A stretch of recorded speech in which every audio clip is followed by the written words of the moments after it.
Mo kí gbogbo ẹni tó bá wo ètò mi, mo kí ẹni tó bá wò mí, mo kí ẹni tó bá padà wò mí, mo kí bàbá ṣe ń kíra ní ìkí ọlá ìkí ìgẹ̀ ìkí ẹ̀yẹ ìkí tó lógo jùlọ nílẹ̀ káàárọ̀ àjíire. Mo ṣe àbọ̀rọ̀ àbọ̀yè àbọ̀ ṣíṣe fún wa.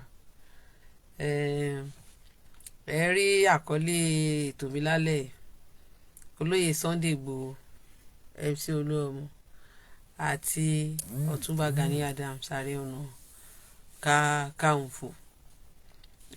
Kí n tó bẹ̀rẹ̀ ètò mi, mo lọ wá old school kan ọkàn mi kàn lọ sára olórin yẹn lọ́sàn-án pé tẹ́tẹ́ gbórúkọ ẹ̀ mọ́ Nàìjíríà, ṣé ó ti lọ àgbọ̀ wa lọ wá old music ẹ̀. So orin yẹn gangan mo fẹ́ fi wọlé, Jasma Ọlọ́fin. Ṣé gbogbo wa rántí Jasma Ọlọ́fin? Mo fẹ́ fi wọlé. Aláṣùwàdà parada o. Kì í ṣe aláṣùwàdà parada. Oh my goodness, orin tí mo fẹ́ lò ní.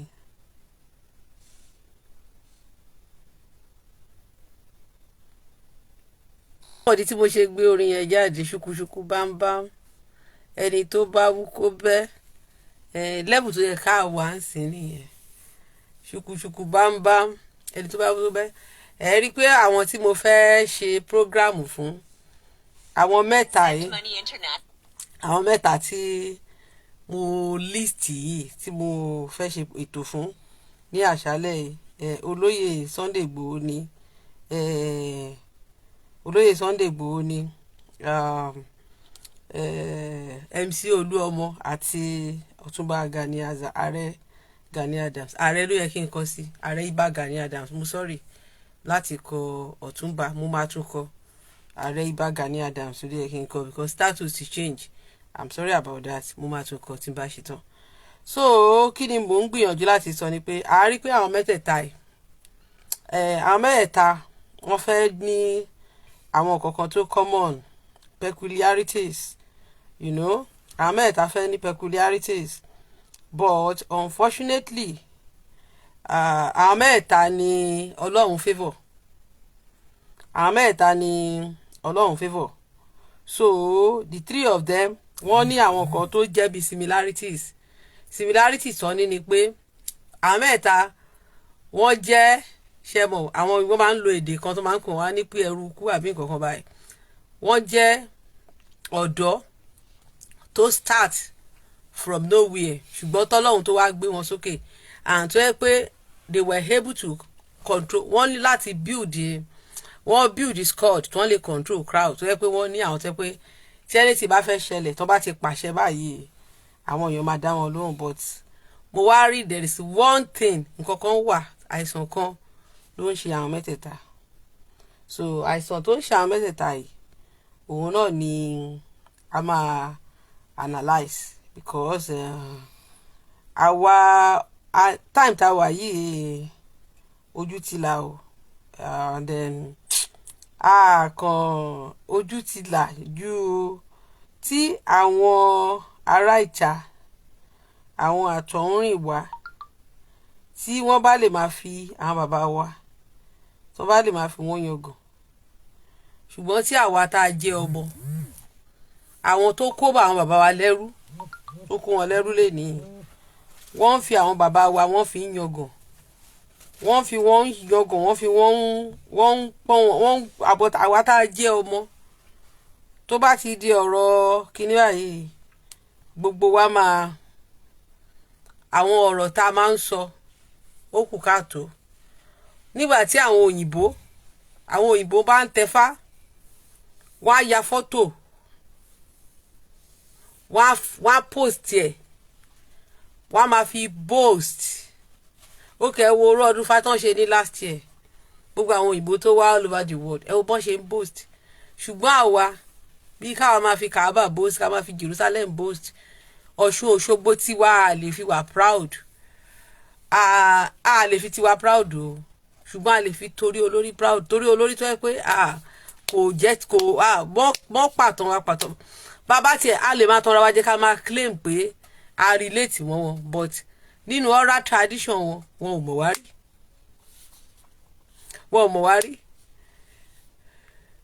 Wọn ò wọn ò mọ̀ wá dáàsọ̀ tẹ́ pé kò síjọ́ tó máa sọ history wọn tó máa líǹkì tán wọn mọ́ wa because wọn ò mọ̀ wá rí. So kí ni mo try láti sọ ni pé orí olóyè Sunday Ìgbòho ni mo ti fẹ́ bẹ̀rẹ̀. Mo rí fídíò yìí ìgbà tí mo kàn stroll lórí Facebook, mo dẹ̀ wo fídíò yìí ṣá, mo dẹ̀ wà embarrassed. So and bí mo ṣe rí fídíò yẹn, so mo sọ pé mo máa fi fídíò yìí mo máa fi ṣe program. So ìyẹn olóyè, mo ń bọ̀, where is the video? Fídíò yẹn sìn, mo ń bọ̀. Olóyè Sunday Ìgbòho, nǹkan kan tó ṣàwọn mẹ́tẹ̀ẹ̀ta. So tí bá ti play ti Sunday Ìgbòho tán, màá wá play ti MC Oluọmọ, màá dẹ̀ play ti Ààrẹ Gani Adams, Ààrẹ Ìbà Gani Adams. Olóyè Sunday Ìgbòho lélẹ́yìn.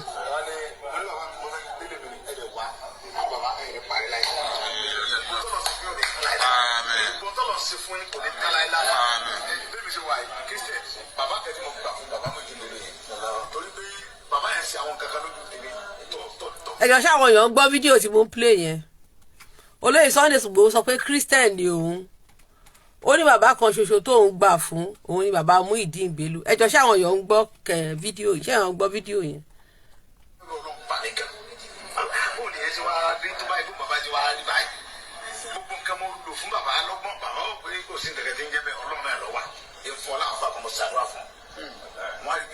Olóyè Sunday Ìgbòho sọ pé gbogbo nǹkan lòun lò fún bàbá Muyideen Bello. Ó ní bàbá Muyideen Bello sọ pé òun ò pé Ọlọ́run nìkan ṣoṣo ló wà, pé ó máa fún Olóyè Sunday Ìgbòho ní àáfàá tó máa ṣe àdúrà fún Olóyè Sunday Ìgbòho. mo lè ti ń gbàdúrà tí mo bàbá yẹn lọ́jọ́ tó pẹ́ ní tó wá ṣe wá sílùú wa tó fẹ́ sí mọ́sálásí jímọ̀ ńlá. ẹ máa bá wa ṣó lọ́bà ńlá ẹ, kí ló dé. wọ́n wá fi àwọn eléégún hàn bàbá pé ẹni táwọn fẹ́ kó ṣe olùgbàlejò òun ni eléégún yìí. bàbá lẹ́yìn àfáàsì yìí olórí ibú báyìí. Olóyè ní pé àwọn tí ń ṣe pray, àwọn tí ń ṣèwúre, ó ti ń gbàdúrà tipẹ́ pé òun fẹ́ pàdé bàbá Muyideen Bello. Olóró mi mú kí yín o, pé ó lóun fẹ́ pàdé bàbá Muyideen Bello, pé so fortunately fún òun ṣá, òun wá pàdé bàbá Muyideen Bello. ẹ máa gbọ́ lọ o.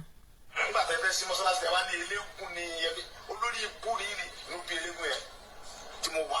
So olóyè ní pé so nílùú wọ́n fẹ́ ṣí mọ́ṣáláṣí. So gbàtà wọ́n fẹ́ ṣí mọ́ṣáláṣí yẹn, àwọn ará ìlú Olóyè Sunday Ìgbòho ní Ìgbòho ń bẹ̀, wọ́n invite eléégún. tẹ́ bá dẹ̀ mọ̀ pé eléégún tó ń sọ ó lè jẹ́ ọmọ muslim tó gbégún, ṣe mọ̀ káwọn ọmọ muslim máa ń gbégún, even àwọn ọmọ christian mi náà máa ń gbégún. So but àwọn ọmọ muslim tó máa ń gbégún common. So wọ́n ní ṣùgbọ́n nígbà tí wọ́n wá dé mọ́ṣáláṣí yẹn tó invite àwọn eléégún yẹn, pé bàbá Muyideen Bello wá sọ fáwọn àáfàá tó wà ní mọ́ṣáláṣí pé ṣé eléégún, ṣé olórí ibú ni àwọn àáfàá yẹn tó fi pe eléégún wá sí mọ́ṣáláṣí. So wọ́n á ní pé bàbá àti eléégún yẹn wọ́n ṣàwà tàùn síra ṣá. ẹgbẹ́ nǹkan tí olóyè sọ. mo kí ni bàbá ló bí tó bínú tán tí gbogbo wa yìí sì bẹ̀rù ẹ̀ ń gbòó tí ò sólú wa ẹ̀ kò sẹ́ńtọ́ tọ́bìlà nígbà tó bínú dìde àwọn àbá sá. bọ̀ bàbá yẹn nítorí pé òun ò mú nǹkan mi mọ́ lọ́hùn ó ní bó ṣe ń lọ kò ní padà báwọn bíbá yìí. àwọn tó wáyé pé nǹkan mi bẹ tó mú mọ́ lọ́hùn tó lóun dẹ́ni pé tóun lòun wá sí bíbá yìí. ọmọkùnrin mọ̀ sọ ibi ẹ̀gbọ́n lọ́jọ́ sáwà gbà tí ń bọ̀ ọ̀kadà gbé ṣubú ọ̀kálẹ́sẹ̀ dọ̀la òun ni mo ṣe ń sọ̀rọ̀ ọlọ́run rí. Olóyè Ìgbòho ní pé ológun yẹn àti bàbá Muyideen Bello wá tàùn síra.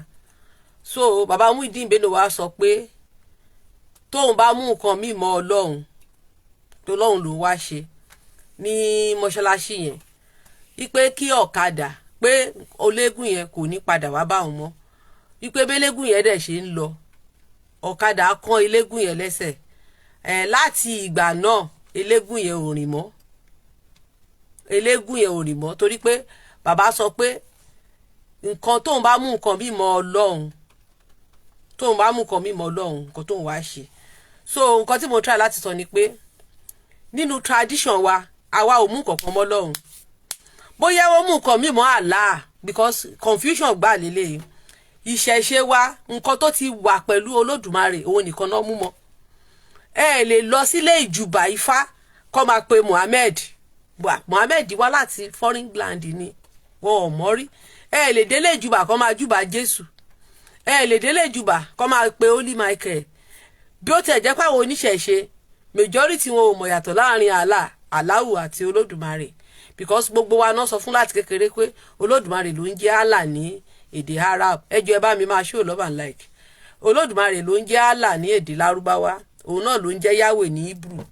ṣùgbọ́n gbà tí a bẹ̀rẹ̀ sí ní study táwa náà dàgbà, awẹnu ilẹ̀ awẹnu ọkọ, a rí pé even gan kò rí bẹ́ẹ̀ pé Olódùmarè yàtọ̀ sí Allah gédégédé. so kí ni mo try láti sọ ni pé àwọn oníṣẹ̀ṣe wọn ò mú nǹkan míì mọ́ Olódùmarè wọn. nǹkan tí odù ifá wọn sọ nípa Olódùmarè ni wọ́n dìmú dè ní. nǹkan tí odù ifá wọn sọ fún wọn nípa Olódùmarè òun náà dìmú. wọn ò bẹ́ lọ sínú Islam kí wọ́n lọ mú ànábì mọ́mọ́ wá sínú Ifá. wọn ò bẹ́ lọ sínú Christianity kọ́ mú Jesus Christ kọ́ mú wá sínú ìṣẹ̀ṣe wọn. tí wọ́n bá fẹ́ ṣe nǹkan wọ́n á ní kí ẹ̀ láàárọ̀ wá, wọ́n á ní kí fárọ̀, wọ́n á ní kọ́run mi láàárọ̀. so wọn ò mú anything mọ́ Olódùmarè tí wọ́n ti ní láti lẹ̀. nǹkan tí wọ́n ní òun ni wọ́n dúró lé lórí, nǹkan tí wọ́n pass on to them òun ni wọ́n dúró lé lórí. so Olódùmarè dẹ̀ẹ̀dẹ̀ orúkọ yìí inú Ifá lẹ ti lè rí oríkì ẹ̀, ẹ lè rí oríkì ẹ̀ nínú Quran, ẹ lè rí nínú Bible. no àwọn oníṣẹ̀ṣe ló kì í. tí Christian bá ń kì í ní church, tí Muslim bá ń kì í inú ìṣẹ̀ṣe òun ni wọ́n ti mú orúkọ yẹn wá. orúkọ yẹn ò wá láti inú àlùkùrán, kò wá láti inú Bible. so inú ìṣẹ̀ṣe ló ti wá. àwọn oníṣẹ̀ṣe àwọn nǹkan tó ti wà pẹ̀lú Olódùmarè wọn, Ògún o, Ṣàngó, Ọbàtálá, Ọ̀rúnmìlà, Egúngún, òun ni tẹ́ bá lọ síbi tó máa ń ṣọdún eégún sìn, wọ́n á júbà Ọbàtálá, wọ́n á júbà Ọ̀rúnmìlà, wọ́n á júbà Ògún, wọ́n á júbà Ṣàngó, wọ́n á júbà gbogbo wọn. ẹ bá mi show love and like. àwọn alákatakítí ti dé bíbà ẹ jọ tẹ́ bá ti bá mi show love and like máa fọ́ fún. wọ́n ti kóra wọn wá bíbà ẹ. ṣẹ́rí wọ́n á júbà Ọbàtálá, wọ́n á júbà Ọ̀rúnmìlà, wọ́n á júbà Ògún, wọ́n á júbà Ṣàngó ní ilé ìjùbà wọn. tó bá jẹ́ ọdún Ifá náà fẹ́ ṣe, tẹ́ bá délé fáǹsì ẹni tó máa sọ pé ẹ̀ làárọ̀ àtúntìdé Olódùmarè dákun wá gbére, ẹ̀ làárọ̀ àtúntìdé o. wá pray wá ní kí èjì ògbé afẹ́ rí ọ, jọ̀wọ́ dákun wá gbáre wa. wá ní ó dín méjì yá pé ọ o, jọ̀wọ́ dákun má gbáre wa. ìrẹtẹ̀ méjì afẹ́ rí ọ, jọ̀wọ́ dákun má gbáre wa. ọyẹkú méjì apè ọ o. wá pe àwọn igbarún mọ́lẹ̀ sọ̀kalẹ̀. ṣó ti yé yín nísìn? wọn ò ní pe Michael, wọn ò ní pe Gabriel, wọn ò ní pe Uriel. so which means pé everybody ló ní títí ẹ̀. so wọn ò mú kankan mọ́ Olódùmarè, because Olódùmarè tiwa ò complete láìsí àwọn ọ̀rúnmọlẹ̀ tiwa. bó ṣe jẹ́ pé Allahu kò complete láìsí ànábì mọ́mọ́ àti àwọn títí ọ̀rọ̀ kíìbù àti ìdù àbí gbogbo orúkọ tó wá láti ilẹ̀ Lárúbáwá, tó yẹ pé Allahu kò complete without them. so same way náà ni Olódùmarè wa kò complete láìsí àwọn Ògún, láìsí àwọn Ṣàngó. àwọn ló ti wà pẹ̀lú Olódùmarè, àwọn ló sùrọ̀ láti òde ọ̀run tó sọ fún wa pé ẹnìkan wà tó ń jẹ́ Olódùmarè tó rán wọn níṣẹ́. àwọn ni wọ́n sọ fún wa, àwọn ló fi ọ̀nà tá a máa fi sin Olódùmarè hàn wá, tí àwọn baba ńlá wa dẹ̀ ti ń sin Olódùmarè kí wọ́n tó gbé Islam àbí Christianity wá. so ìgbà tí Islam àti Christianity dé, in order to gain ground, that's why tí Islam ṣe claim Yorùbá. tó bá jẹ́ pé wọn ò translate Islam àbí Christianity sédè wa lẹ́ni, Islam ò lè yàtọ̀ sí Buddhism lọ́dọ̀ wa, kò lè yàtọ̀ sí Hinduism, kò lè yàtọ̀ sí bóyá ẹ̀ ń ṣe Krishna. àrí Krishna wà nílẹ̀ wa náà, kà wọ́n sí because wọ́n ò sọ èdè wa. torí pé wọn ò ṣèdè wa lẹ́ni kò jẹ́ kó jọ strange religion sí wa. àwọn great message oríṣiríṣi ẹ̀sìn ló wà lọ́dọ̀ wa lẹ́ni, bọ́ àgbèrú rísìn tá a fi gbé. even Guru Maharaji tó tún jẹ́ ọmọ Yorùbá tó jẹ́ ọmọ Ọ̀yọ́, ó tún gba ẹ̀sìn wá láti India, à ń bu àgbá. bọ́ àti Guru Maharaji ṣebí bí Guru Maharaji ṣe gbẹ̀sìn tiẹ̀ wá làwọn kan náà ṣe gbẹ̀sìn wálé. náà ni Bishop Ajayi Crowther gbé Christianity wá. So tó bá jẹ́ pé Guru Maharaj náà ni àwọn òyìnbó gbé wá ńgbà yẹn tí a gbà lẹ́ni náà Guru Maharaj ni gbogbo Maharaj ni àwọn la máa take serious. Gbogbo àwọn ẹ̀sìn tó kù náà kò ní nítumọ̀ sí wa. So láti wá máa sọ pé kankan kí bàbá kan wá máa búra pé tóun bá hard àwọn oníṣẹ̀ṣe òfin kankan kún àlà. Àwọn Muslim àwọn ló mú ìṣẹ̀ṣe tó ń fi ń kún Islam. Àwọn torí ìgbà tó ń gbé Islam ò wá pẹ̀lú oríkì. Islam ò wá pẹ̀lú oríkì kò lóríkì. Ìṣẹ̀ṣe ló lóríkì. Àwọn Muslim gan nígbà tó ti jí oríkì tán nínú ìṣẹ̀ṣe wọ́n wá fẹ́ káwọn èèyàn mọ̀ pé inú ìṣẹ̀ṣe ni wọ́n ti jí. Wọ́n á bẹ̀rẹ̀ sí fi style condemn oríkì pé a gbọ́dọ̀ kí oríkì mọ́ o tá a bá ti kí oríkì àwọn bàbá wa o oríkì yẹn o ó líǹkì wa sínú òkùnkùn ká má kí mọ́. Ìṣẹ̀ṣe ní oríkì fún ọ̀sà, ìṣẹ̀ṣe ní oríkì fún òkun, ìṣẹ̀ṣe ní oríkì fún igi osè, wọ́n ní oríkì fún igi ìrókò, wọ́n ní oríkì fún ilẹ̀, wọ́n ní ilẹ̀ àtẹ́ẹ̀ka Olódùmarè ẹni Olódùmarè náà ń pelẹ̀, wọ́n ní oríkì fún ojú ọ̀run, wọ́n ní oríkì fún òfurufú. Gbogbo nǹkan ní ìṣẹ̀ṣe lóríkì fún. Wọ́n ní oríkì fún ẹ̀lùjù, igi thick forest ló ń jẹ́ ẹ̀lùjù, oko. Wọ́n ní oríkì ṣé mọ̀ pé nínú fáṣọ̀n kan máa ń pè Ọ̀rúnmìlà ní ọmọ ajóko iná tó ń jó oko tí ò ọmọ ajóko má jórun, ọmọ ajóko má jẹ́ ẹ̀lùjù. Dàtí sì pé iná tó ń jó kó tó di pé wọ́n gbé Mósè wá ni o, kó tó di pé wọ́n sọ̀rọ̀ Mósè ni o. So but ìgbà tí wọ́n ti àwọn ìgbà táwọn wá dé tó wá insert Islam àti Christianity sínú tradition wa báyìí wọ́n wá fẹ́ ti tradition wa ìwé pé tradition wa kò ní kankan ṣe pẹ̀lú Olódùmarè mọ́ o wípé ọ̀tá Olódùmarè ní tradition titi wa. So tradition tó ti wà pẹ̀lú Olódùmarè tó dẹ̀ jẹ́ pé òun ni àwọn bàbá wa build. Ṣe rí pé tẹ bá lo common sense ń sì pé it's a strategy to destroy us now. Nǹkan táwọn bàbá wa build tó ń build culture wọn tó ń build tradition wọn lé lórí nìyẹn. Foreigner wá dé wọ́n wá gbé nǹkan míì wá nǹkan tí àmọ́ dasá sẹ́ pé ìgbà tó kọ́kọ́ gbé Islam wá gan àwọn ancestors wa wọn ò gbọ́ Lárúbáwá ṣe ni wọ́n ń wò pa báyìí wọn ò mọ̀ nǹkan tó ń sọ wọn ò gbọ́ nǹkan tó ń sọ wọ́n láṣẹ̀ṣẹ̀ máa pọ́n wọn lọ lé kéwú ni kọ́ lọ kọ́ èdè kó tún kọ́ túmọ̀ ṣé ìwé náà ìgbà tó ń gbé Bible wá àwọn bàbá wa ò gbọ́ nǹkan tó ń sọ òyìnbó náà fi gbé wá. So wọ́n láti kọ́ English náà kọ́kọ́ ń sọ ìgbà tó yá wọ́n ṣe Yorùbá Bible wọ́n láti lọ kọ́ èdè ní kọ́kọ́ ìtumọ̀. Ṣùgbọ́n ìṣẹ̀ṣe títí wọn ò ní láti kọ́ èdè kankan, wọn ò ní díẹ̀ nǹkan tí wọ́n ti mọ̀ òun náà nǹkan tí wọ́n ti pass ni. So this is what is your originality now, not somebody. Ìdí tí a ṣe rò pé nǹkan tó wá láti foreign ilé ni ta fi ń rò pé ó jẹ́ titi wa is only because àti ó ti pẹ́ ẹ mọ̀ pé wọ́n ní tí ewé bá pẹ́ lára ọṣẹ ewé á máa dọṣẹ. Ifá ló sọ bẹ́ẹ̀, Ọ̀rúnmìlà bára Àgbọnnìrègún ló sọ bẹ́ẹ̀. Ó ní so ewé ti pẹ́ lára ọṣẹ ewé ti di ọṣẹ òun ló fà á. Then ṣe rí àwọn philosophers wọ́n ní pé tí religion tó bá ti di okòwò when religion now become your source of income ó máa ń dàbí incurable disease ni. Ìdí nìyẹn tẹ́ máa fi rí àwọn àfáà tó máa wá ja ìjà ìyá ń bí kì í ṣe pé torí pé wọ́n love ànábì o no irọ́ náà ń pa wọn ò tẹ̀lé Quran they lie àka Quran wọn ò tẹ̀lé àlù Quran wọn ò tẹ̀lé they are kàn máa wá síta á pariwo ni wọn ò practice nǹkan tí Quran wọn gan sọ fún wọn but nítorí owó because of their monetary gain that's why tó fi máa wá síta tó máa jà tó máa wá tó yẹ pé tó bá bẹ̀rẹ̀ program they will come they want to wọ́n fẹ́ wá da program ẹ̀rú but I don't know why you come out you want to teach they will come and want to cause problem for you. Ẹ ń ṣe program yín nobody come to your page to disturb you but téèyàn bá ń ṣe tiẹ̀ ẹ máa wá disturb èèyàn all because of your monetary gain torí gain owó tẹ̀ ń rí pé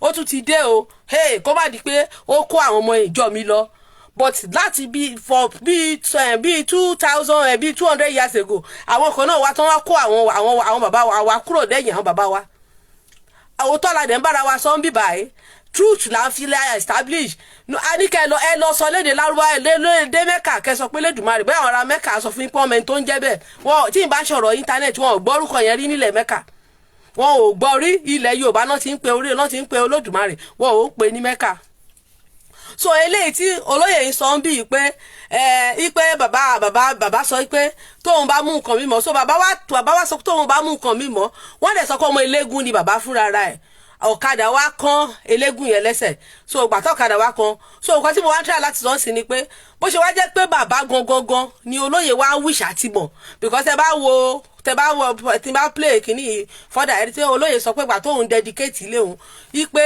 bàbá ló wá sí ilé yẹn so ìgbà tí olóyè Sunday Ìgbòho kẹrẹ oní kírísítẹ́nì lòun ṣùgbọ́n ó ń lo nǹkan ìṣẹ̀ṣe ó ń lo gbogbo alárí nǹkan tó ń wọ̀ tó sọ pé àṣẹ onílẹ̀ ni tó ń pèbọn tó ní gbogbo nǹkan so which means kò sí mi ò dẹ̀ mọ̀ sáàmù téèyàn fi ń pèbọn àbí tán fi ń pe kìíní tán fi ń tó sáàmù ayẹta àbí sáàmù ìbọn àbí anything bẹ́yẹn so àárí so gbà tí olóyè dẹ̀ àti bàbá tán dẹ̀ jọ ń ṣe bàbá ò dẹ̀ tàṣẹ fún olóyè bàbá ò tàṣẹ fún olóyè pé kí olóyè kó kán lẹ́sẹ̀ àbí kankan so ṣùgbọ́n bàbá tàṣẹ fún eléégún yẹn understand báyìí tí wọ́n pè sí mọ́ṣáláṣí so eléégún tó invite sí mọ́ṣáláṣí mi ò fẹ́ lọ sórí ibẹ̀ yẹn lé nítorí ó ní nǹkan tí mo fẹ́ sọ mo bá sọ pé ṣé kò yẹ kí bàbá ṣó ìfẹ́ tẹ́lẹ́gún bá wá sí mọ́ṣáláṣí gbogbo àwọn tó di muslim lẹ́ni ṣe bá àwọn ọmọ eléégún àwọn ọmọ ológun àwọn ọmọ oníṣàngó àwọn ọmọ ọlọ́bàtálá ṣe báwọn ló padà di muslim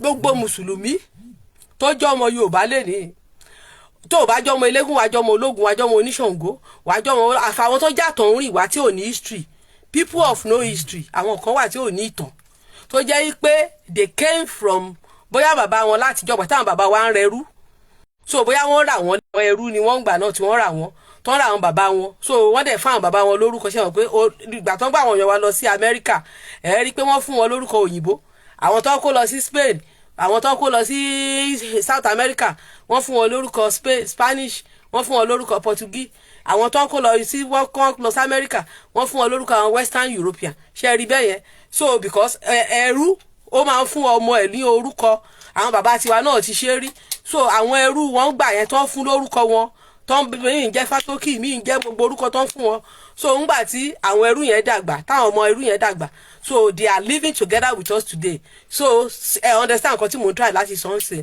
so àwọn tí ò mọ identity wọn àwọn ẹrú yìí ni ò mọ identity wọn so àwọn dẹ̀ ni wọ́n try láti bà history àwa ọmọ ọkọ jẹ́ lẹ́ni tí wọ́n try láti da orí ìtàn wa kodò tí wọ́n create fake identity tí wọ́n sọ fún wa pé odù Ifá tí Ọ̀rúnmìlà fi sọ ìtàn wa fún wa tí wọ́n pákéjì fún wa táwọn bàbá wa gbé lọ sí Cuba tó ń gbé lọ Haiti tí wọ́n gbé lọ sí Brazil nígbà tí wọ́n kó wọn lẹ́rú tó ń gbé wọn lọ sí USA tí wọ́n gbé lọ tí àwọn ọmọ wọn dẹ̀ kíìpù ìtàn yẹn títí di bá ṣe ń sọ dé níyì tí wọ́n sọ ìtàn páwọn wá láti Mẹ́kà ṣé mọ̀ pé bọ́lọ́run bá ń ṣe nǹkan kò kí ń yé wa ìgbà táwọn bàbá wa yẹn tí wọ́n kó wọn lẹ́rú ńgbà yẹn a rò pé nǹkan tí ò dáa ni ṣùgbọ́n lẹ́ni ńkọ́ ó bí nǹkan ire bìkọ́ ká ní pé wọn ò kó àwọn yẹn lẹ́rú tó yẹ pé gbogbo aláwa ń lélẹ̀ ní bọ́ bá ṣe pàtàn irọ́ fún gbogbo wa nìyẹn tó yẹ pé ìtàn irọ́ yẹn la máa dì mú but àwọn tó lọ sí ìdálẹ̀ láti ìgbà yẹn àwọn tó lọ sí ìdálẹ̀ láti ìgbà yẹn tí wọ́n ti lọ wọn ò change kìíní wọ́n pass in pure knowledge tó wà lórí wọn mo rí kìíní kan recently pastor kan ọba kan ó ní Christian lódùdúwà ṣùgbọ́n gbà táwọn Odùduwà tán dé Cuba wọn Ògún náà lọ kọ́ àwọn òyìnbó tó àbí àwọn tó kó wọn lẹ́rú tó converse ẹ̀sìn wọn wọ́n bẹ̀rẹ̀ sí ní ṣe Ògún wọ́n ṣe Ṣàngó wọ́n ṣe gbogbo ẹ̀ àwọn tó dẹ̀ sọ pé mùsùlùmí l'Odùduwà náà gbà táwọn ọmọ Odùduwà dé ìgbà tán débi tán kó wọn lọ wọn rántí Islam mọ́ wọ́n wá pàdé àwọn Yorùbá kan ní oko ẹrú tó convert wọn sí ìṣẹ̀ṣe yes that is it because ẹ rí pé àwọn tó travel lé ní àwọn ló help wájú àwọn tó ń ṣe DNA research ẹ mọ̀ pé ìwà wọn ti dàbí ìwà òyìnbó àwọn tó ń ṣe DNA research tó ń ṣe ancestry tó ń ṣe gbogbo ẹ̀ àwọn tó ń send archaeologists wá sílé pé kó wá ṣe gbogbo ìtàn táwọn bàbá wa sọ fún wa ẹ̀ a fẹ́ mọ authenticity ẹ̀ àwọn ni wọ́n ń mú archaeologists wá sílé tó wá ń check ilẹ̀ tó ń check gbogbo nǹkan history tó ń pass on to them ṣe rí pé gbogbo nǹkan ló ní advantage torí pé àwa tá a wà ń lé religion ni gbogbo wa ń ṣe ní focus but àwọn tí ẹ mọ̀ pé wọ́n ní tẹ́wé bá pẹ́ lára ọṣẹ ó máa ń dọ̀ṣẹ́ mo máa ń sọ pé àwọn òyìnbó wá sọ́dọ̀ wa there are a lot of things kò ń ṣe accident ní fún wọn nígbà míì àwa là utilize relationship yẹn dáadáa ṣó ti yé yín nísìn. So àwọn èèyàn wa tó wà ní tó ti settle down sí Brazil, sí Cuba, sí Haiti, tọ́lọ́run ti fìdí wọn kalẹ̀ lẹ́ni. So wọ́n ti ń ronú bí àwọn westerners, wọ́n wálé, wọ́n wá ilé, wọ́n ṣe archaeology láti back history wọn up, wọ́n ṣe DNA research kọ́ mọ orísun wọn, wọ́n dẹ̀ ṣe DNA research, orísun wọn ò wá láti Israel, kò wá láti Cuba, kò wá láti ilẹ̀ Lárúbáwá. Their DNA says they are from Aboriginal people of West Africa, the Aboriginal people of West Africa, of Republic of Benin and Nigeria. And wọ́n ní DNA kan tí wọ́n ní kò sí ní earth, it's a ghost DNA. Ghost DNA. Ó dùn mí gan pé fóònù mi yẹn bàjẹ́, because ìgbà tí mo wà nínú group pẹ̀lú wọn gbà yẹn, they sent me all the most of their sets. Torí there was a time tí mo ń kọ́ wọn ní èdè, mo ń kọ́ àwọn descendants yẹn lédè, orúkọ Yorùbá náà ń jẹ́ but wọn ò gbédè mọ́. So àwọn kinní wọn máa ń send ẹ̀ síbi, but unfortunately fóònù mi yẹn sọnù gbà yẹn. So mo wá lose so many informations. Ṣé understand? Ẹ máa bá mi show love and like ẹjọ́. Ẹ máa bá mi show love and like àwọn alákatakítí yẹn tún ti débi báyìí. Ẹ máa bá mi show love and like kò ní sun yín kò ní rẹ̀yìn. So kí ni mo ń try láti sọ ni pé bí àwọn ìyẹn àwùdí ancestry DNA mi ò ní ká any comment o, because mi ò fẹ́ wà distracted. Ancestry DNA wa àwa ọmọ káàárọ̀ àjíire actually came from West Africa. Kò tiẹ̀ àwọn bàbá wa lè rìn. She understand? I migrate. DNA wa lè migrate, go cross over Europe, but ibi tó ti originate gangan is West Africa, Benin Republic and Nigeria ni wọ́n pè. Tí DNA àwọn tó jẹ́ real ọmọ ọkọ ti migrate, then àwọn another DNA tó ń rí lára wọn, wọ́n ní ghost, wọ́n ò rí DNA yẹn ní orí planet, wọ́n ò rí bí kankan tó ti wá ní health. So that DNA wọ́n ló wá from another planet. Ṣó ti yé yín sìn? DNA yẹn wá from another planet, kò ń ṣe this kìíní, kò sí nínú, kò ń ṣe orí ilẹ̀ yìí. DNA yẹn wá from planet mi. Ṣé mọ̀ pé àwọn òyìnbó believe pé àwọn kan wà ní ayé tó jẹ́ pé aliens ni wọ́n. Aliens ni àwọn tó jẹ́ pé wọ́n believe pé wọ́n wá from another planet. Wọ́n á ní the aliens. So wọ́n rí alien DNA yẹn ní ara àwọn ọmọ Yorùbá.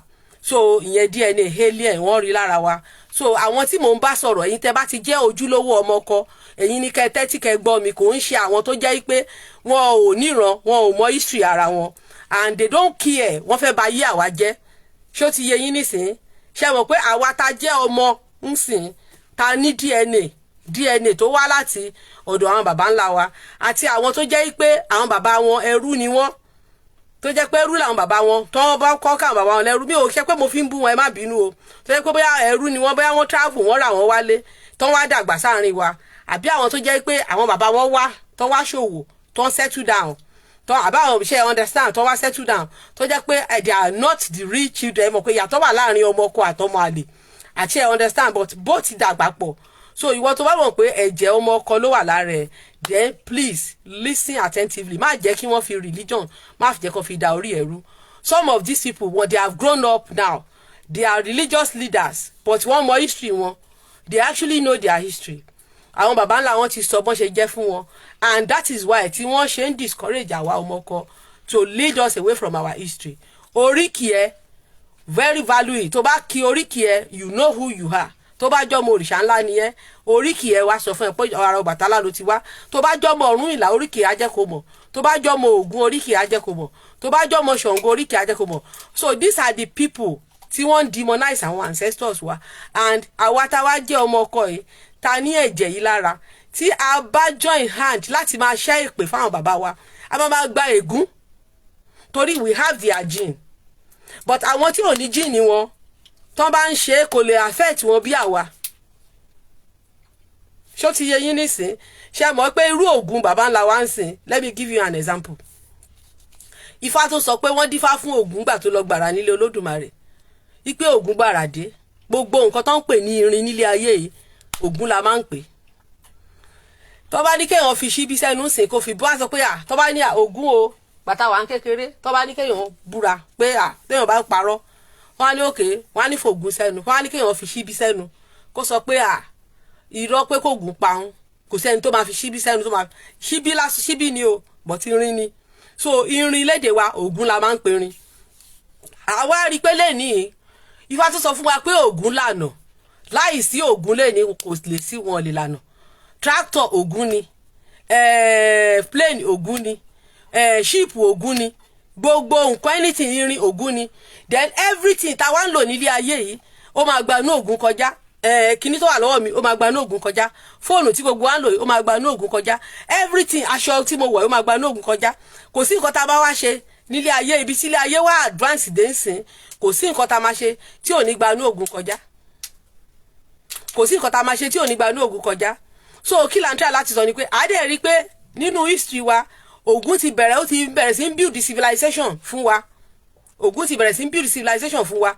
Ògún kọ́lé, Ògún náà ló kọ́ wa bọ́n ṣe ń kọ́lé, Ògún ló kọ́ wa bọ́n ṣe ń ṣe àdá, òun ló kọ́ wa lọ́kọ́, òun ló kọ́ wa ládàá, òun ló ṣe bulletproof, tó ṣe ọta, tó ṣe ìbọn, tó ṣe òkè ìbọn. Tó máa sọ pé Ṣàngó Arígbà ọ̀tá ṣẹ́gun, kì í ṣàṣọ òyìnbó ló kó ìbọn wá. Òyìnbó ò bá òyìnbó kọ́ ló gbé ọta tó fi ń sọ pé Ṣàngó Arígbà ọ̀tá ṣẹ́gun, àbí Ṣàngó Arígbà ọ̀tá ṣẹ́gun tó ló fi gba wọn ní kí làrírá fi ṣẹ́tẹ̀, ìgbà ọ̀tá làrírá fi ṣẹ́tẹ̀. Ṣé òyìnbó ló kó gba ọta yẹn wá tàrírá fi ṣẹ́tẹ̀ ìgbà ọ̀tá? Gbogbo ilé yìí ni àwọn àtọ̀húnrìnwá yẹn fẹ́ ká gbàgbé. Ṣé mọ̀ pé àwọn bàbá wa wọ́n ti preserve, they have preserved their history, wọ́n ti preserve ẹ̀ nínú ọ̀rọ̀, nínú ìṣe, nínú so many things, so nínú oríkì. So wàá wò pé ó fi gba ọta ṣẹ́gun, kí ló ṣẹlẹ̀? They will explain it to you. Ṣàngó ní Ṣàngó àwọn oúnjẹ ó wà níwájú ogun, ọlọ́ta wà níwájú, ọ̀tá wà lẹ́yìn. Wọ́n ní wá ní ẹbọ náà ní kó máa mú ṣe, wọ́n ní kó fi igba ọta kó fi rúbọ kó bá lè ṣẹ́gun àwọn ọ̀tá ẹ̀. So ńgbà tó dẹ̀ fi igba ọta ìrúbọ tán, Ṣàngó ṣẹ́gun àwọn ọ̀tá ẹ̀. Wọ́n á ní kí làrírá fi ṣẹ́tẹ̀ igba ọta là. But these people, they will tell you, forget your history, forget your history. They will tell you that you have to forget your history and claim the history that is not related to you at all. Àwọn tó ní history, àwọn history tó yẹ pé you cannot link yourself, you can't link yourself with that history. One history yẹn ni kó máa gbé káàkiri. That your own history now, tí bàbá ńlá ẹ tó preserve fún ẹ, they will tell you, never you in your life listen to that history. They will tell you that you should forget that history, forget your own history now. Kó gbàgbé history ẹ, ṣùgbọ́n kó máa gbọ́ ìtàn onítàn. So that is what they plan for you. That is what they want you to be. So what am I saying is that this is Olóyè Sunday Ìgbòho here. I want to play another video. Kó má di pé ọ̀rọ̀ ń pọ̀ jù, because àwọn mẹ́ta ni mo pè ní akọni tó dẹ̀ jẹ́ pé mo rí similarity kan pẹ̀lú wọn tá dẹ̀ fẹ́ sọ̀rọ̀ lórí àwọn mẹ́tẹ̀ẹ̀ta. Mo ń bọ̀.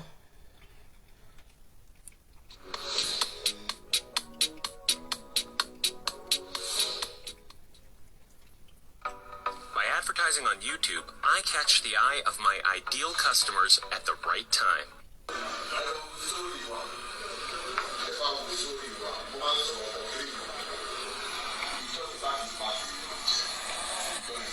MC Oluọmọ ló sọ̀rọ̀ yẹn o.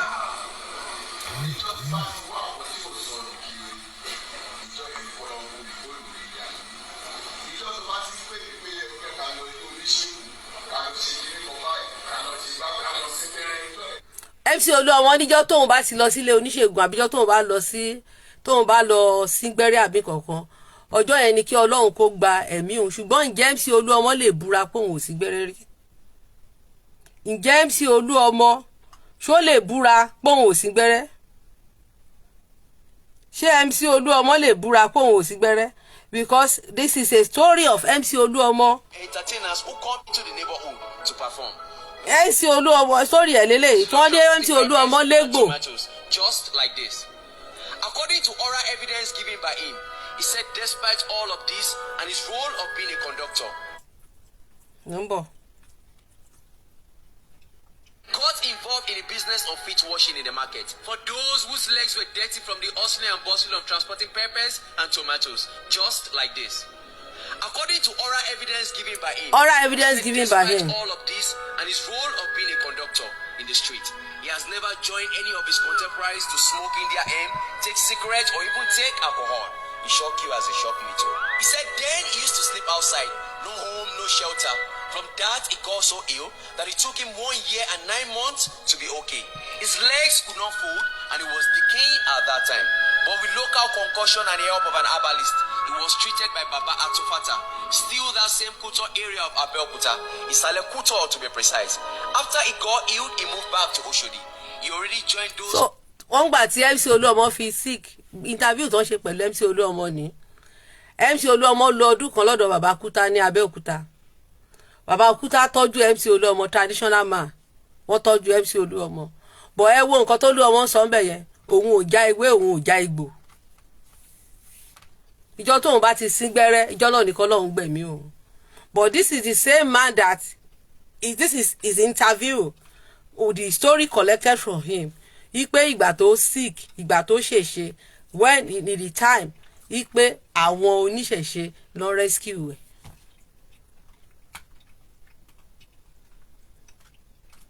Ṣé ẹ ń gbọ́ ẹ ń gẹ̀tì ẹ máa bá mi ká lọ o. So ìyẹn ti MC Oluọmọ o. So ẹ jẹ́ ká wá gbọ́ ti Ààrẹ Gani Adams. Ààrẹ Gani Adams sọ ń gbà kan pé òun fi sáàmù òun máa fi ń jagun. Mo ń bọ̀.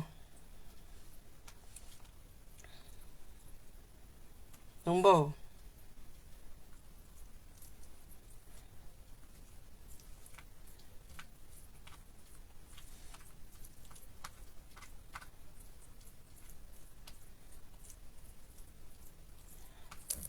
Mo ń wá ti Ààrẹ Gani Adams ni o.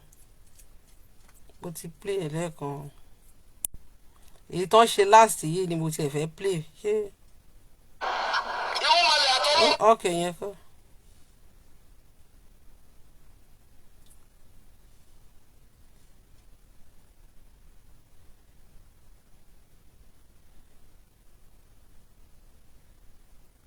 Ààrẹ Gani Adams.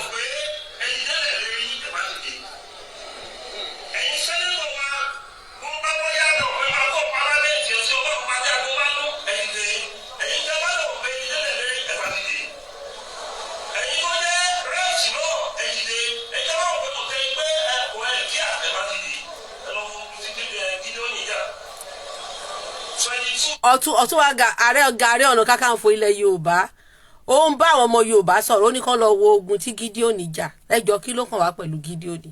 So tó bá jẹ́ pé Buddha náà gbé wá fún wa lẹ́ni ọ̀rọ̀ Buddha náà Ààrẹ Ọ̀nà Kakanfò máa fi káńsẹ̀ wa. Ààrẹ Gani Ọ̀nà Kakanfò kò lè lọ sọ pé ẹ lọ wo ogun tí àwọn bàbá wa Ọ̀rànmíyàn Ilé Ifẹ̀ jà.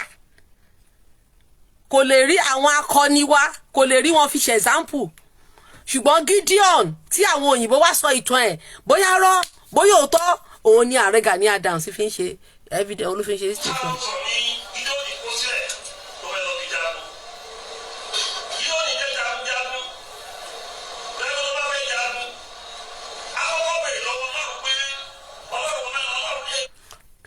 Ààrẹ Gani Adams sísọ Olódùmarè di kínní torí rọ́bìṣì tí wọ́n kọ́ wa ní church pé Gideon tó bá fẹ́ lọ jagun á lọ bèrè lọ́wọ́ Ọlọ́run. Ẹjọ́ ó di ẹni mélòó àtijọ́ ta wà èèyàn alára ara bíi tiwa ẹ̀ mélòó lòun àtọ́lọ́hun jọ ń communicate tó ń rọ́ Ọlọ́run tó yẹ kó wá sọ fọ́lọ́run pé o Ọlọ́run òun fẹ́ lọ ṣe lé Ọlọ́run fẹ́ lọ ṣe lóhun Ọlọ́run fẹ́ lọ ṣe lóhun Ọlọ́run fẹ́ lọ ṣe lẹ́jọ́ máa gbọ́ ẹ máa gbọ́rọ̀ Ààrẹ Gani Adams o.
Ṣé wọn pé ìtàn Gideon tí Ààrẹ Gani Adams fi ń sọ̀rọ̀ ṣé wọn pé kò yàtọ̀ sí ìtàn Fúlàní àwọn Júù ń gbalẹ̀ onílẹ̀ wọ́n fẹ́ lọ tàtàkì àwọn èèyàn ní o they are attacking people of their own land. So kò tí ẹ ń ṣe irú history ló yẹ kí ààrẹ Gani Adams kó máa fi sọ̀rọ̀.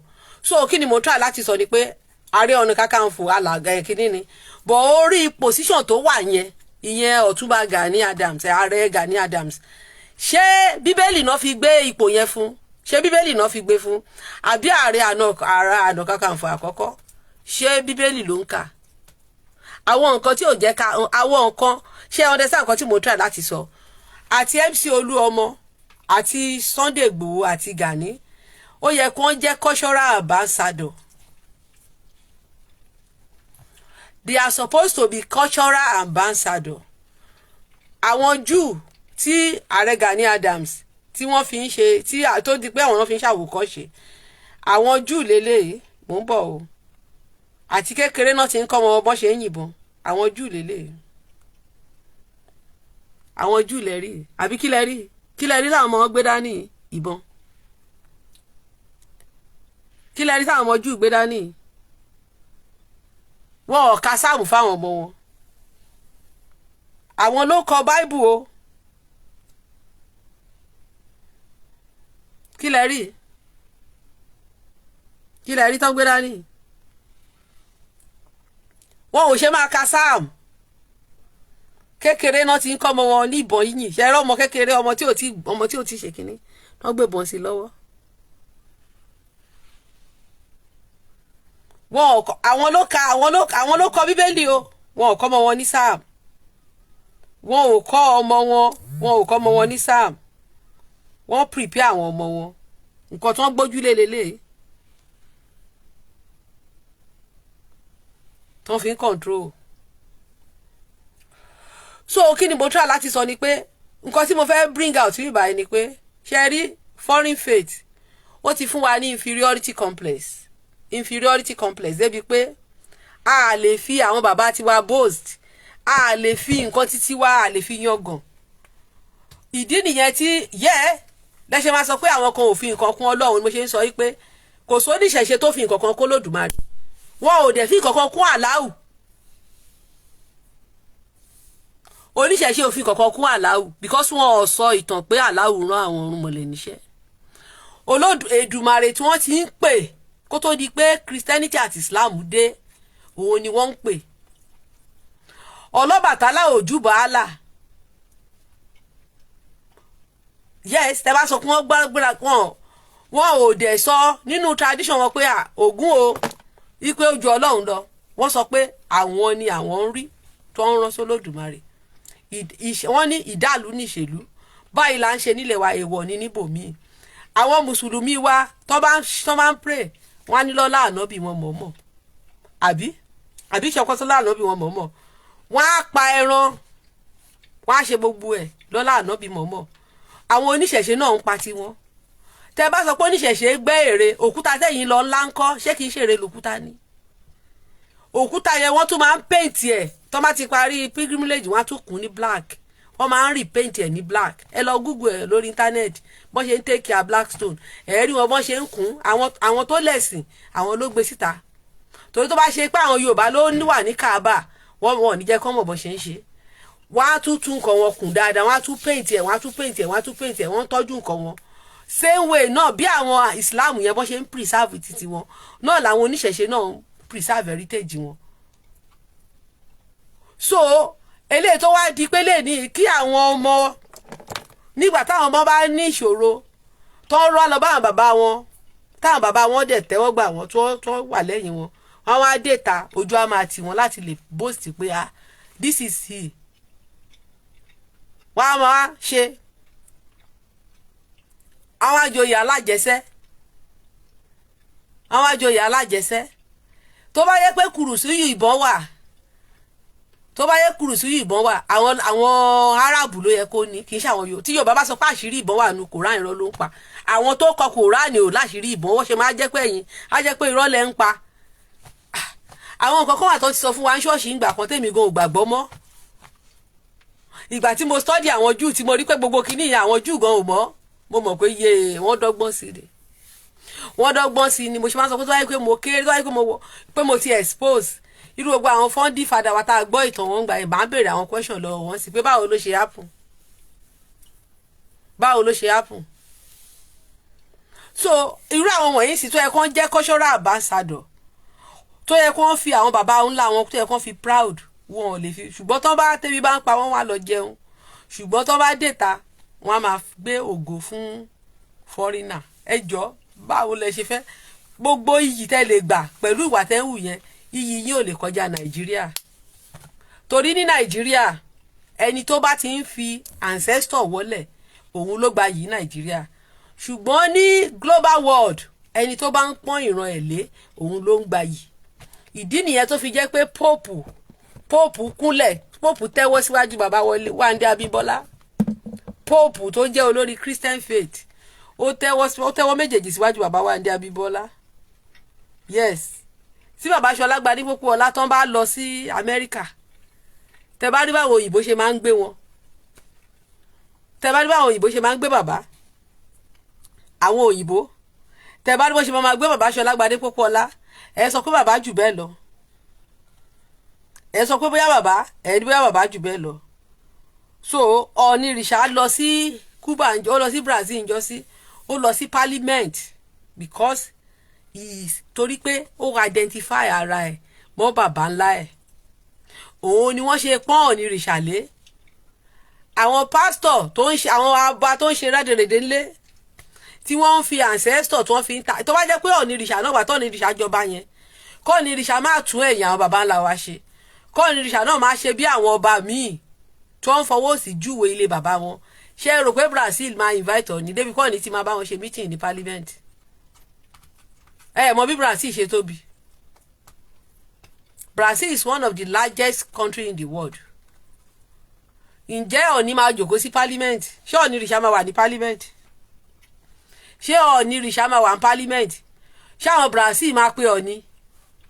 Tó bá jẹ́ pé Onírìṣà iṣẹ́ tó Onírìṣà dẹ̀ lọ jẹ ó lọ àwọn bàbá ńlá wa tán kó lọ sóko ẹrú ló ṣiṣẹ́ yẹn o kì í ṣọ̀ní ló ṣiṣẹ́ yẹn o. Àwọn bàbá ńlá wa tó lọ sóko ẹrú àwọn náà ṣiṣẹ́ yẹn bọ̀tọ́ pé ìgbà tó Ọọ̀ni dé tó Ọọ̀ni náà bá wà brainwash tí Ọọ̀ni ò tún ẹ̀yìn bàbá ńlá wa ṣe gbogbo àwọn nǹkan tó Ọọ̀ni ṣe ṣọ́ máa invite ẹ̀. Ìgbà tó Ọọ̀ni wá sí London ó wọ Buckingham Palace ọba Áfíríkà mélòó ló lè wọ Buckingham Palace? Ọba Áfíríkà mélòó ló lè wọ Buckingham Palace? Ọba Áfíríkà mélòó ló lè wọ Buckingham Palace? Onírìṣà wọ Buckingham Palace. Onírìṣà ó wọ Buckingham Palace. Bẹ́ẹ̀ ni kí náà torí respect ẹ̀ torí pé ó pọ́n àwọn bàbá ńlá ilé tó tún sọ fún wọn pé àwọn èrè wa tí wọ́n jí kò yìí ipe tí wọn ò bá lè kó padà fún wa kàn jẹ́ ká negotiate lórí ẹ̀. Táwọn òyìnbó tó ní ó fi gbà wọn kan wálé ọ̀hún pọ̀ ní ti gbà wọn kankan wálé Ọọ̀ni gbà wọn kankan wálé àwọn kan wà tó òyìnbó tí wọn kó kí ni mò ń try láti sọ ni pé wọ́n fún ní respect. So àti Ọ̀túnba àti bàbá Ààrẹ Gani Adams mo sorry láti máa lo Ọ̀túnba yẹn Ààrẹ Gani Adams Sunday Ìgbòho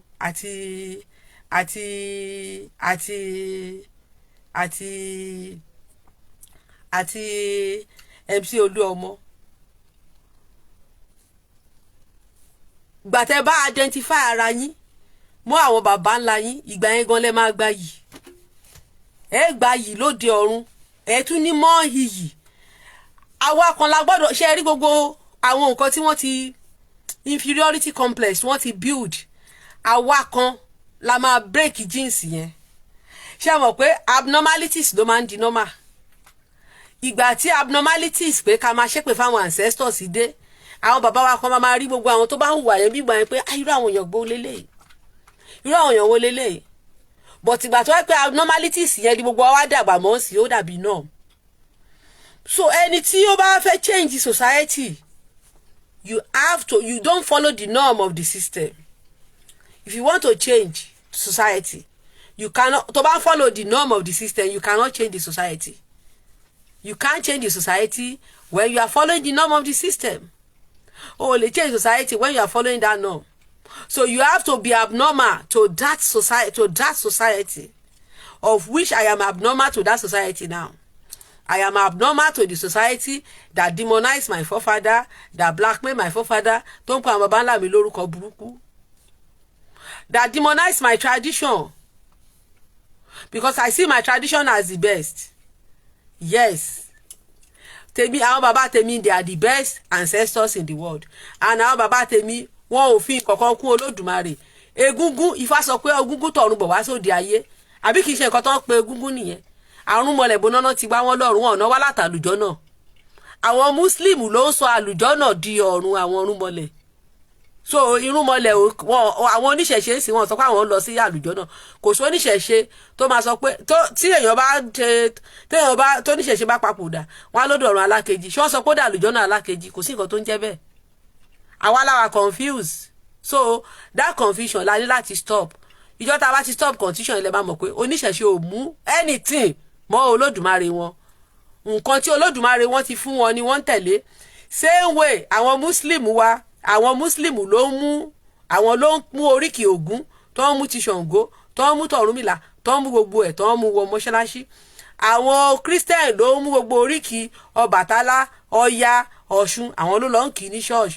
Oníṣẹ̀ṣe òkè ẹgbọ́n ẹdẹ ilé ìjùmọ̀ àdìkọ́ sọ pé wọ́n kọ́ pé Ṣàngó ní Lion of Tribe of Judah. Christian ló máa sọ káwọn rájànàkú ńlá tó kọjá mo rí nǹkan fìrí. Ọbàtálá ló dẹ̀ ń jẹ́ bẹ́ẹ̀. Àwọn náà máa sọ pé àwọn lórí òkè tó ń ráfòpin ẹyẹ Ọ̀rúnmìlà. So ẹjọ́ àwọn ò mú kankan mọ́ o, wọn ò sọ pé wọn lè dọ́dọ̀ wọn kọ́ sọ pé àwọn rí kìnìún ẹ̀yà Júdà. Wọn ò lè sọ bẹ́ẹ̀ láíláí. So which is pé wọ́n dúró lórí ọwọ́ wọn. Wọn ò mú kankan mọ́, wọn ò mú kankan mọ́ Allah, wọn ò dẹ̀ mú kankan mọ́ Yahweh. Nǹkan tó Olódùmarè fún wọn pé kó mú mọ́ òun ni wọ́n mú mọ́. Same way Christian, Michael, Gabriel, gbogbo ẹ̀ náà wà pẹ̀lú Christianity. Christian náà mú tiwọn mọ́. Islam náà, Jubril, gbogbo nǹkan tó wà pẹ̀lú tiwọn náà mú mọ́. So olúkálukú ló ń ṣe títí ẹ̀. So gbogbo àwọn confumentality yẹn jẹ́ ká mú kúrò. Wọ́n mú nǹkan tí wọ́n mọ̀ mọ́ Ọlọ́run yẹn. Wọn ò mú nǹkan tí wọ́n mọ̀ mọ́ Ọlọ́run. Nǹkan tí wọ́n mọ̀ ni wọ́n mú mọ́ Ọlọ́run. Nǹkan tí wọ́n mọ̀ ni wọ́n mú mọ́ Ọlọ́run. Tó bá fẹ́ júbà ọ̀sán yìí sí, tó bá fẹ́ pe ọ̀sán yìí, Olódùmarè náà máa kọ́ júbà. Á dẹ̀ fàṣẹ sí, á dẹ̀ rí bẹ́ẹ̀. Tó bá yẹ pé Olódùmarè ò sọ́pọ́ọ̀tì nǹkan tí wọ́n ń ṣe, tó bá ń fàṣẹ sí, kò yẹ kó máa rí bẹ́ẹ̀. Kò yẹ káṣẹ máa ti lé Olódùmarè wá. Kò yẹ káṣẹ máa ti lé Olódùmarè wá. Tó bá ti ní àṣẹ Ìdùmarè náà sọ, wọ́n á ní káṣẹ ọ̀run gùn. Àṣẹ Ìdùmarè dọ̀la oníṣẹ̀ṣe ò kì í sọ pé àmì. Ṣé wọ́n sọ pé wọ́n pa mí? Wọ́n pa mí. So báwo náà ṣe wá fi nǹkan kún Olódùmarè wọn? Wọn ò fi kún. Ibi tí despite pé kò yé wọn tó lè ní o bó ṣe sọ pé ìṣẹ̀ṣe strong. Despite the confusion wípé Olódùmarè ló ń jẹ́ Allah. Nígbà tá a dẹ̀ máa lọ wò túmọ̀ Allah ò túmọ̀ sí Olódùmarè. Yahweh ò túmọ̀ sí Olódùmarè. So Olódùmarè ò túmọ̀ sí Allah. Olódù ní túmọ̀ ẹni tó ní odù. Odù. Kí ló odù? Odù 16. Kí ló odù náà? Ifá ni. Wọ́n ní Ifá ti ilé Olódùmarè rọ̀ wá sóde ayé. Ilé Olódùmarè náà ní Ifá ti rọ̀ wá. Kódà omi gan ilé Olódùmarè náà ló ti rọ̀ wá. So kí la gbìyànjú láti sọ ni pé kò dẹ̀ sí nínú Ifá pé àlùkùránì ti ilé Olódùmarè wá àbí àyà kan. Àyà òun ni Allahu sọ. Yahweh rìlíìsì Tórà. Kódà àwọn Júù wọn ò gba àyà yín gẹ́gẹ́ bí àwọn Júù tẹ́jọjọ́ mọ́ bàbá kan náà. Wọn ò gbà kẹ́ fi nǹkan míì kún títí wọn. Àwọn Júù ò gbà, wọn ò accept ẹ̀. Wọ́n ní wọn ò gbà kán fi nǹkan míì kún títí wọn. So kí ni mo try láti sọ ni pé so táwọn Júù gan ò bá accept tán ò lè pe Allahu ní àwọn Júù sì wọn ò tó bẹ́ẹ̀ láti kọ́ synagogue sí Mẹ́kà. Wọ́n bí ìyá wọn dá. Wọn ò tó bẹ́ẹ̀, wọn ò lè kọ́ ṣọ́ọ̀ṣì síbẹ̀. So kí wá ní reason tẹ́ ṣe máa pollute tradition títí wa? Àwọn ọmọ ìyá wa ti di Muslim, a lè ní kọ́ má ṣe Muslim wọn, but ẹ dúró lórí belief yín, ẹ má máa demonize ìṣẹ̀ṣe mọ́. Ìṣẹ̀ṣe ò mú nǹkankan mọ́ Olódùmarè. Wọn ò mú nǹkan míì kún. Nǹkan tí Olódùmarè fún wọn pé kán fi kún òun náà fi kún. Nǹkan tí Olódùmarè wa ò complete láìsí Ògún, Ṣàngó, Ọya. Àwọn ló rán níṣẹ́, àwọn ló gbéṣẹ́ lé lọ́wọ́. Ànábì mọ́mọ́ ò dẹ̀ testify Olódùmarè. Ẹni ànábì ló mọ Olódùmarè, ṣùgbọ́n ànábì ò mọ oríkì ẹ̀. Àwọn tẹ́ sọ pé àwọn olòjíṣẹ́ Olódùmarè lé ní wọn ò mọ oríkì Olódùmarè. àwọn tẹ́ ní Olódùmarè ò rán tó ti sọ pé àwọn Olódùmarè rán ṣe rí pé trade by barter nìyẹn ilé mo fẹ́ fi conclude ọ̀rọ̀ mi ò ka message kankan torí mo mọ̀ pé ìwọ máa ń fẹ́ wá distract ní mi so mi ìdẹ̀ráyè títì ẹ so that's why ẹ má bínú gbogbo ẹni tí mi ka comment yín o torí alákatakí tí ó wà ń bí mi ṣe ráyè mi ò ka anything so mo kàn torí I want to finish my word now. Tẹ́ bá wo orúkọ Islam is a compound word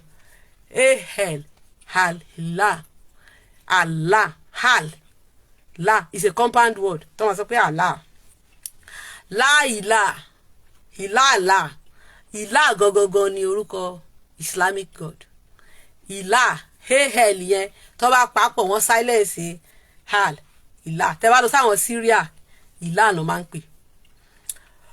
So Ilah nínú tẹ́ bá fẹ́ pé gbogbo orúkọ Allah pátápátá ẹ máa ní Al-Mujid, Al-Rahuf, Al-Rakib, Al-Rahim, Al-Yakin, Al-Mujud, Al-Rakib. Ẹ máa fi àlè sí gbogbo ẹ̀. Tó bá fẹ́ pé Satan wọ́n ní Al-Shatan. Tó bá fẹ́ pé Jannah tí à ń pè ní ìtàpè lálùjọ́nà lédè wa lédè Al-Jannah ni wọ́n ń pè àlùjọ́nà. Tó bá fẹ́ pé èyí táwa ń pè lálùjọ́nà wọ́n ní Al-Jini ṣe ti rí gbogbo ẹ̀ bẹ́ẹ̀ yẹn o Al-Jini àṣẹ gbogbo ẹ̀ but nígbà tí àwọn Muslim tó wá fẹ́ yí gbogbo nǹkan kó tó di pé Islam dé àwọn baba ńlá wa sọ pé àwọn ló ń jẹ́ irinwó ọ̀run tó mọ ilẹ̀ orúkọ tá a sì ń pè wọ́n dọ̀la nìyẹn irinwó ọ̀run tó mọlẹ̀ so àwọn ọ̀run mọlẹ̀ ló ń jẹ́ ọ̀run o ok tí wọ́n bá fẹ́ ṣe ńgbà tẹ́ sọ pé àlùjánnà jẹ́ àlùjọ́nà kò yẹ kí ẹ pé Allah ní Ọlọ́run because àlùjọ́nà ni kì í ṣe ọ̀run olú àlùjọ́nà ọ alálùjọ́nà alálùjọ́nà ló yẹ pé Allah kò yẹ kẹ́ pé lọ́lọ́run because Allah ò bá àwọn irúnmọlẹ̀ gbé ní ibi tí wọ́n ń gbé Allah àtàwọn irúnmọlẹ̀ wọn ọjọ́ wà papọ̀ so báwo lẹ ṣe máa sọ pé òun lọ́lọ́run àwọn irúnmọlẹ̀ ló ní ọ̀run títí wọn because ọ̀run túmọ̀ sí ibi táwa ti ṣẹ̀ àwọn irúnmọlẹ̀ ò dẹ̀ ṣẹ̀ nílé Allah ìtumọ̀ ọ̀run nìyẹn ọ̀run ti wá ìwà ọ̀run àjà níwà ọ̀run bólẹ́ ti rí ẹ̀rí nínú ẹ̀rí nínú Koran ẹ̀rí tó ń jẹ́ ìwà ọ̀run ẹ̀mọ̀bí tó ń jẹ́ ìwà ṣẹ́bọ̀ kódà wọ́n tún sọ ológun wa gan ní ibà ọ̀ṣọ̀run wọ́n tún pè ní ibà ọ̀ṣọ̀run so ọ̀run èdè títí wá ní lè wá sọ níṣẹ́ wá bọ́n ṣe wá yí mọ́ wa lọ́wọ́ o wọ́n wá sọ pé wọ́n ní àlùjọ̀nú wọ́n láwọn àlùjọ̀nú wọ́n wá sọ pé àwọn irúnmọlẹ̀ dà àlùjọ̀nú báwo ni irúnmọlẹ̀ ṣe dà àlùjọ̀nú wọ́n wá sọ pé àlùjọ̀nà ló wá di ọ̀run ṣe rí pé wọ́n tọra àbí ṣe pọ́n deception that's deception nìyẹn náà deception nìyẹn báwo ni ní èdè àlùjọ̀nú lọ́dọ̀ wa we don't even have it no language àlùjọ̀nú ti pẹ́ nínú ìtàn wa la ṣe ń dárúkọ àlùjọ̀nú lé ní àlùjọ̀nú is not our language ẹbọra egbére àti wín òun làwọn bàbá wa mọ̀ kò sí nǹkan tó ń jẹ́ àlùjọ̀nú nínú kínní wa àlùjọ̀nú is aljin nínú Islam lẹ change sí àlùjọ̀nú lédè wa so bó wá ló yẹ kí àwọn àlùjọ̀nú máa gbé àlùjọ̀nú kọ́ ló yẹ kó máa gbé ni àlùjọ̀nú kọ́ ló jọra báwo àwọn irúnmọlẹ̀ kọ́ ló lọ́run ni yes but lẹ́ni ní àwọn lárúbáwá ló lọ́run láwọn irúnmọlẹ̀ náà lálùjọ̀nú so ẹ rí bẹ́ẹ̀ did you see there is no common sense in it èmi náà grow up with this belief but mo jókòó mo rò mo rí pé kò correct mo jókòó mo sọ pé if you want to save yourself jókòó wá fúnra common sense bí ọ̀rọ̀ títa ni Ọlọ́run sọ ó ní ọgbọ́n orí ó yàtọ̀ sí ìmọ̀ ọgbọ́n orí yàtọ̀ sí ìmọ̀ use your common sense wàá wò pé èdè yìí gbé síra wọn then you won't be deceived anymore ẹ má bínú pé mi ò ka comment anybody mi ò dẹ̀ kárí tí mi ṣe ká ni pé torí àwọn tó wá sí ìbàyẹ̀ tí wọ́n wá ń disturb show mi tí mo bá ń ka comment wọn mi ní lè sọ nǹkan tí mo fẹ́ sọ so mi ò dẹ̀ ka any comment mi ò ka comment kankan ẹ ṣé gbogbo ẹ̀yin tẹ́ darapọ̀ mọ́ mi o ẹ má bínú o pé mi ò ka comment yín o I'm sorry I couldn't read the comment because they are here to disturb my show and tí bá dẹ̀ ti bẹ̀rẹ̀ sí ní ka comment mo máa lose focus mi and that is their purpose pé ó tún ti bẹ̀rẹ̀ and they want to discuss mi ò bú yín mi ò ṣe kankan I only came to teach, and you will come here and come and create confusion. You are on your page. Ojoojúmọ́ ló ń bú àwọn Christian. Ojoojúmọ́ ló ń bú àwọn Christian. Àwọn Christian ló máa fi ń ta yín. O lè ṣe kó má condemn àwọn Christian. But téèyàn bá ń sọ títí ẹ̀, mi ò dẹ̀ rí Christian mélòó tó wá attack ẹ rí lórí page ẹ̀ ń bẹ̀.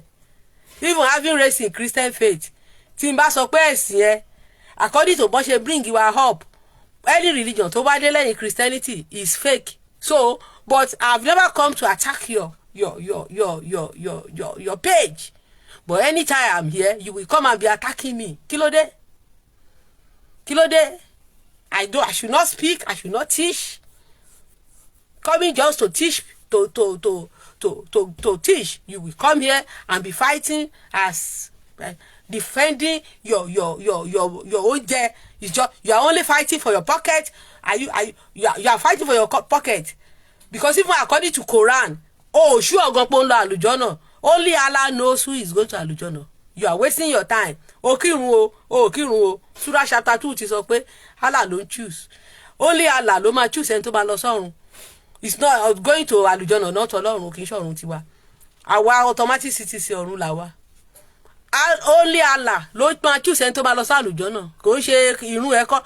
Irun gan o kì í ṣe èdè, kò ní ìtumọ̀ lédè Lárúbáwá. Irun kíkí gan ò ní ìtumọ̀. Òkà sọ pé kírun sì kò ní ìtumọ̀. So ìkírun ò ní ìtumọ̀. So kí ni mo try láti sọ ni pé ẹni tí ò tiẹ̀ ṣe Islam rárá tó jẹ́ atheist tó bá jẹ́ pé ó ń lọ àlùjọ́nà bí ó ṣe wà ní Surah chapter 2 ó ń lọ. So believe Quran tẹ́ gbé dání. Believe nǹkan tẹ́ gbé dání. You don't believe it. Nígbàgbọ́ nú ẹ̀. Ànábì Muhammad dẹ̀ ti sọ pé tó bá dé stage kan, Ànábì Muhammad fúnra ara ẹ̀ tún sọ pé tó bá yá àwọn èèyàn gan máa tún kúrò ní Islam. Ànábì sọ. So lè prevent prophecy Ànábì. Tá Ànábì bá sọ pé àwọn èèyàn máa fi Islam sílẹ̀, pé tó bá yá olúkálùkù á máa ṣe títí ẹ̀. Ẹjọ́ ìwọ ni o fẹ́ bá Ànábì dìsá. Tó bá yẹ pé lóòótọ́ prophet l'Ànábì, nǹkan tó bá sọ òun wá ní kò ní ṣe. You are wasting your time. Yeah, tó bá yẹ pé season ni Islam máa wà fún, tó jẹ́ pé tó bá dé stage kan everybody á ṣe títí ẹ̀ bí Ànábì Muhammad ṣe sọ. Kó jẹ́ pé nǹkan tí Ànábì Muhammad sọ gan kọ́ ni wọ́n sọ, tó jẹ́ pé wọ́n change nǹkan tó ṣe láti fi deceive àwọn èèyàn. Tó dẹ̀ ti sọ pé tó bá dé stage kan àṣírí máa tú, everybody máa come back to their this thing. So tí wọ́n bá wá sọ pé o fẹ́ prevent prophecy Ànábì Muhammad, á jẹ́ pé ìwọ gan ọ̀tá Ànábì ni ẹ́ torí nǹkan tó fẹ́ jẹ. O lè change nature as long as tí òjò bá fẹ́ rọ̀ ń sìn, tó bá tó time winter ṣé èèyàn kan lè sọ pé kí òtútù máa mú.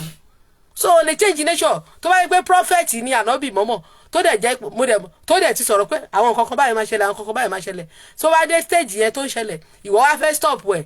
You can't stop it. We are in a awakening time láwa. Awakening time láwa. So tá bá try láti educate ara wa lórí tradition and culture wa, tí wọ́n wá ń ja ìjà òfò. Tó dẹ̀ pé ìwọ the same you ló máa ṣí kíní tó máa bà tradition jẹ́, wàá máa bà ìṣẹ̀ṣe jẹ́, wàá máa bà Christianity jẹ́ every time. Wàá máa bà Christianity jẹ́, kò dẹ̀ sí pastor tó wá attack ẹ. Àwa ò dẹ̀ wá bà títí yín jẹ́, because tó bá jẹ́ pé ìyẹn làwa wá ṣe, ó ti ẹ̀ lè wá sí page mi mọ́ tí n bá debunk religion yín, but mi ò ṣe yẹn. Àwọn lékè òun ni mo máa ń sọ pé ìgbà tí mo bẹ̀rẹ̀ program mi, I was talking about love. Ẹ jẹ́ ká gbé tiwa lárugẹ. Àfìgbà tẹ́ ẹ̀dẹ̀ kóra yín dé lè bẹ̀rẹ̀ sí ní wá gbógun tì mí níbí báyìí. O lè wá gbógun tì mí kémi náà má sọ̀rọ̀ sí ẹ padà. Ẹ jẹ́ ká gbé tiwa lárugẹ. Ẹ jẹ́ ká gbé tiwa lárugẹ là ń bára wa sọ. Ẹ bá jẹ́ ká fọwọ́ sí júwèé lé bàbá wa mọ́ o. Àgbà tẹ́ ẹ̀dẹ̀ dé o. Lẹ́dẹ̀ fẹ́ impose ti yín lé wa lórí. Ẹ̀dẹ̀ ní pé ká ignore ọ̀rọ̀ táwọn bàbá tiwa ti sọ fáwa. All because for your own selfish gain. Just because of your selfish gain, nothing more. You are doing it for your selfish gain. Period. So lè change nature. Kò sẹ́ni tó lè change nature. You can't change nature. You wasting your time. You can't change nature. Nature can't be changed. Nature can't be changed. And this world is a circle. Ọ̀rúnmìlà ti sọ pé ìran mẹ́ta ò kì í tòṣì. 3 generations Ọ̀rúnmìlà they can't go astray. You don't know your history. Ọ̀rúnmìlà children wọ́n ní Olúgbáríjọ ó ṣàwo fún wọn, àwo wọn lóde Ìgbègbé ló ṣàwo fún wọn lóde Ìgbègbé. àfọ̀sẹ̀gbáríjọ awọwọ lóde ẹ̀gà ló ṣàwọwọ fún wọn lóde ẹ̀gà àti ilé àtọ̀nà ló ṣe fá fún Ọ̀rúnmìlà lọ́jọ́ tí ọmọ aráyé kò sọ pèsè ẹ̀tàn láwọn ò ní gbọ́ ti fá mọ́. Kí ló ṣẹlẹ̀ nígbà yẹn ni pé wọ́n ní gbogbo àwọn baba ńlá wa sọ pé wọ́n kọ ẹ̀yìn sí ìṣẹ̀ṣe wọn, wọ́n kẹ̀yìn sí àwọn ancestors wọn. Òun ni wá ṣe sọ pé wọn abínú bí kù ń wò wọ́n tẹni ẹlẹ́ni ní yá wọn lára. Adífá fún ìwọ̀dẹ̀rẹ̀ tí ń ṣalábàárìn ẹja. Yes, àwọn nǹkan tó ti ṣẹlẹ̀ ìgbà yẹn l'Olódùmarè rán Ìwòrì wá sí tó rán Ìwòrì wá tí Ìwòrì wá jíṣẹ́ tó sọ pé ìfẹ́ tọ́jú mọ́ mi kó wo bí eré èjì kókó Ìwòrì. Tẹ́ bá gbọ́ Ìwòrì yẹn ẹ rí pé that Ìwòrì was talking about backsliders, people that went astray. Adífá fún èjì kókó Ìwòrì tó tẹjú mọ́ akápò rẹ̀ gírígírí. So kí là ń try láti sọ ni pé so ńgbà tí àwọn baba ńlá wa tí wọ́n jẹ ìyàmú yán dáadáa, they came back and repented. Wọ́n ronúpìwàdà. So because you don't know your history and that's why you are coming here to fight. I don't know your paternity, but I say my message is to the ọmọ-ọkọ now. The ọmọ-ọkọ lèmi wá bá sọ̀rọ̀ because we are different people. Yes, but I'm talking to the children of Ọ̀rúnmìlà, Ògún, Ṣàngó, Ọya, the ancestors to create that founded those land. Àwọn ọmọ Oduduwa, àwọn tó ní tó dá tó jẹ́ pé àwọn lọ́jọ́ so wọ́pọ̀ tó build the nation, tó create ọba, tó create gbogbo ẹ̀ civilization. Táwọn kan wá dé tó fẹ́ bà civilization yẹn jẹ́. So that tó bá jẹ́ pé a máa wá di eternal slave nílé bàbá wa. A máa wá di ẹrú ayérayé nílé àwọn bàbá wa. So that is the purpose. Bíbélì náà sọ pé ó ní olè wá láti pa. The thief cometh to kill, to steal and to destroy. Ìwà wo làwọn tó wá kó wa lẹ́rú wá ṣe? Wọ́n wá jí nǹkan wa. Wọ́n wá jalè, wọ́n wá jí gbogbo nǹkan ìní wa, wọ́n kó nǹkan àlùmọ́nì wa. Ère Ògún, statue Ògún tó ń gbé lọ 2 months ago, bóyá wọ́n ti tà ń sìn, wọ́n ní $1 million ni wọ́n gbé sórí ẹ̀. Ẹ̀dẹ̀ láwọn bàbá yín ò mọ nǹkan kan. $1 million náà gbé sórí statue Ògún tó ń gbé lọ lọ́dọ̀ yín tóyìnbó fẹ́ tà. $1 million. $1 million. Statue Ògún wọ́n nítorí àwọn nǹkan tó fi ṣe. Àwọn nǹkan tí àwọn baba ńlá wa fi ṣe ère yẹn ó worth $1 million. Wọ́n ní olè wá láti pa láti jí, wọ́n pa spirituality yìí jẹ́. Thief torment to kill. Tó bá kill spirit, tó bá pa spirituality yìí to kill, to steal and to destroy. Wọ́n destroy gbogbo ogun bí yín mọ́ yín lọ́wọ́. Wọ́n jí gbogbo nǹkan ìní yín. Wọ́n bà spirituality yìí jẹ́. Wọ́n destroy gbogbo heritage yín. Ẹ wá di ìrankíran, ẹ di people of no history. Àwọn wo ni Bible ń pè ní olè tó wá jí? Ṣé kìí ṣe àwọn tó wá sọ́dọ̀ yín, àwọn àlejò yìí kọ́ ló lè báyìí? Tó wá kill, tó steal, tó destroy yín. So, as I was saying, so bó ṣe rí nìyẹn o. Èmi ò ráyè tiẹ̀, èmi ò dẹ̀ ka comment, mi ò tiẹ̀ fẹ́ kà á. Torí pé mi ò fẹ́ distraction. Ẹ má bínú o, ó yẹ kí n ka comment kí n fún àwọn èèyàn lésì, but mi ò ka comment. Torí tí n bá ní kí n máa ka comment, ó máa affect mi, kò ní jẹ́ kí n ṣe program mi. Ó fẹ́ wá dá, ó mọ̀ pé ó ti mọ̀ bó ṣe máa ń ṣe. Tí bá ti ń ṣe show, tó bá ti wá ń comment, màá bẹ̀rẹ̀ sí í sọ̀rọ̀, màá gbàgbé nǹkan tí fẹ́ sọ. So mi ìdẹ̀ka, mo ti get ẹ, so mi ò ráyè tiẹ̀. I am not reading your comment. I am here to do what I'm inspired to do, and I'm putting my show to the end now. Ẹ ṣé gbogbo ẹ̀yin tẹ́ darapọ̀ mọ́ mi. Tí n bá lè acknowledge, ẹ má bínú, mo fọlọ́run bẹ̀ yín. Please, ẹ má bínú, mo fẹ́ kẹ́ ẹ understand. Wípé we are here to educate ourselves. We are not here to fight anyone, but some people are coming here to fight. And you know, when they are coming here to fight, and you are presenting a show and you are fighting, you now talking about your rich culture, and you are now fighting kódà. So it's better for me not to read any comment now, and concentrate on my own teaching. So ẹ má bínú gbogbo ilé. I appreciate you all. Thanks so much.